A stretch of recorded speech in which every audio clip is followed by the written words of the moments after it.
Bismillahirrahmanirrahim. Assalamualaikum warahmatullahi wabarakatuh.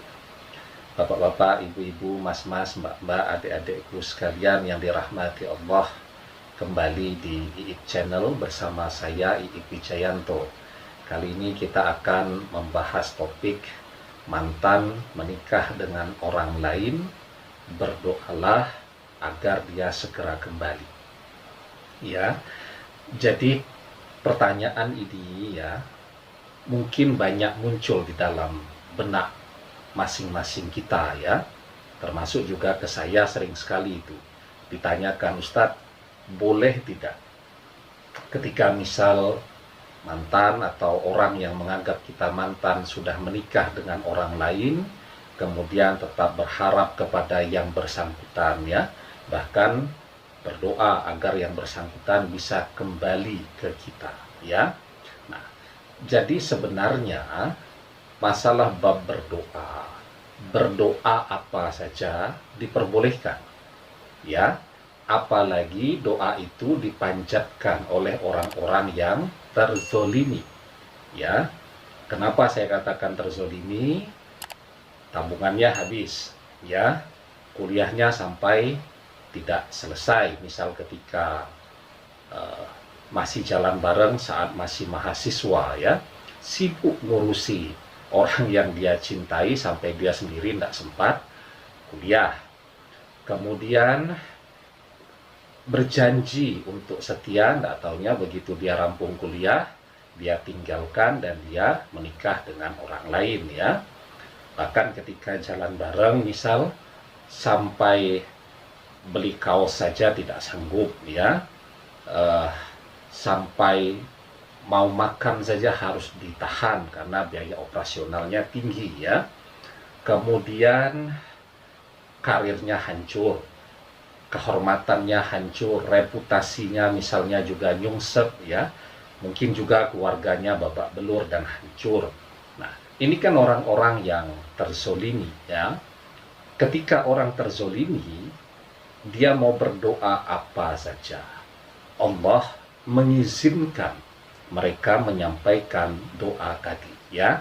Nanti untuk penjelasan lebih lanjut saya cantumkan di deskripsi ya link videonya, karena pernah saya bahas tentang doa dari orang yang terzolimi itu ya adalah doa yang makbul atau terkabul ya. Nah, kemudian batasannya juga yang harus diperhatikan ya. Berdoa itu jauh lebih baik, jauh lebih maslahat daripada orang tidak pernah berdoa tetapi yang dia lakukan adalah merusak rumah tangga orang lain ya. Saya punya teman ya, jadi dia menikah siri dengan seorang wanita. Wanita ini masih berstatus sebagai istri dia, dan wanita ini nikah dengan orang lain. Dia tidak punya hak kan untuk mengklaim, karena pernikahan siri adalah pernikahan yang tidak diakui dimanapun ya. Ya sudah, dia pasrah saja ya, dia tidak berusaha mengganggu keutuhan atau kebahagiaan rumah tangga yang dijalani oleh orang yang masih berstatus sebagai istrinya tadi. Jadi dia tidak mengganggu, dia tidak berusaha untuk chatting ya, tetapi kalau dia mau berdoa silahkan saja, toh itu juga masih istrinya, tetapi dia tidak melakukan gangguan ya. Nah, yang tidak boleh itu melakukan gangguan, misal chatting, merayu, kemudian muncullah keinginan untuk CMBK dan seterusnya tadi, itu yang tidak diperbolehkan, itu termasuk ke dalam dosa takhbib. Maka saya jadikan ini sebagai ilustrasi. Ini masih berstatus sebagai istrinya walaupun siri. Itu pun dia tidak mengganggu karena dia sadar betul dia akan disalahkan oleh semua orang ketika dia berusaha untuk melakukan komunikasi. Ya, dia tetap menjaga kehormatan dirinya sendiri, kehormatan agamanya, kehormatan guru-gurunya dan seterusnya. Ya. Nah, kalau kemudian orang yang sudah berstatus ya resmi itu sebagai istri orang, ada buku nikahnya ya, atau kemudian mungkin juga masih nikah siri dan diganggu dengan misal SMS lah yang paling gampang, atau chatting WhatsApp ya, itu kan sebenarnya eh, chatting biasa saja. Dia tidak melakukan pertemuan, dia tidak pernah bertemu, dia tidak pernah ngajak jalan bareng.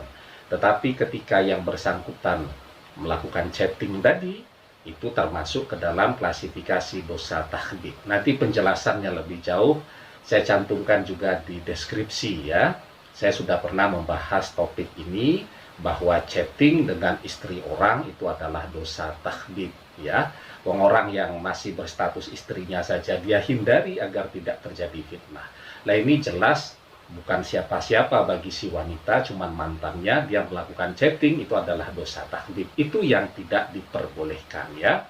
Nah, tetapi ketika dia berdoa, dia meminta kepada Allah ya, kan keputusannya ada di tangan Allah.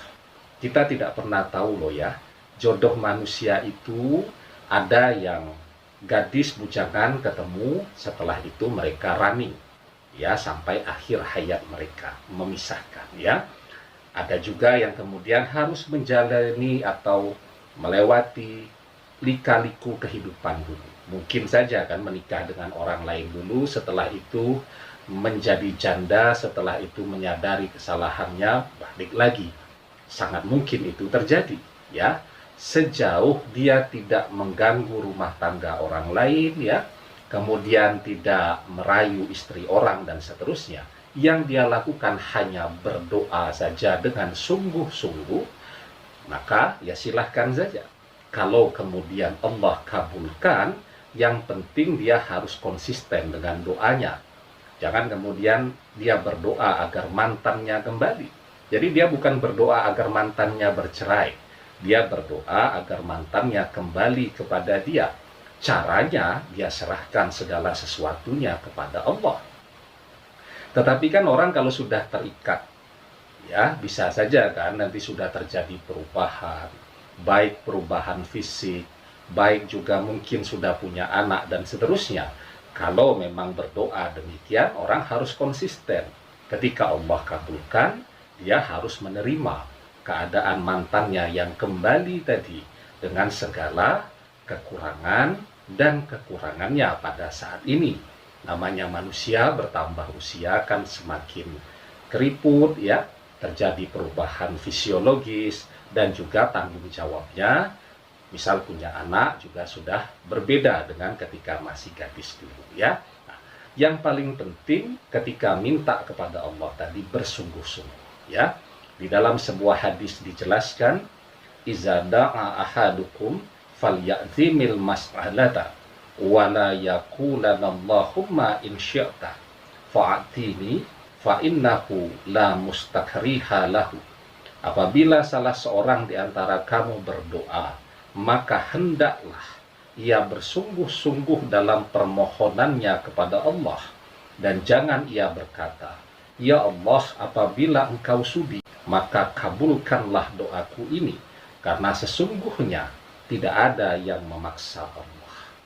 Ya, jadi jawaban dari pertanyaan tadi, bolehkah berdoa agar mantan kembali?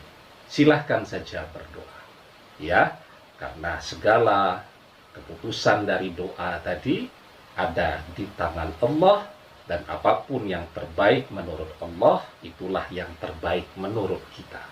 Tugas kita adalah meminta kepada Allah, karena Allah yang maha memiliki. Demikian, semoga bermanfaat. Wallahu a'lam bishawab, billahi taufik wal hidayah. Assalamualaikum warahmatullahi wabarakatuh.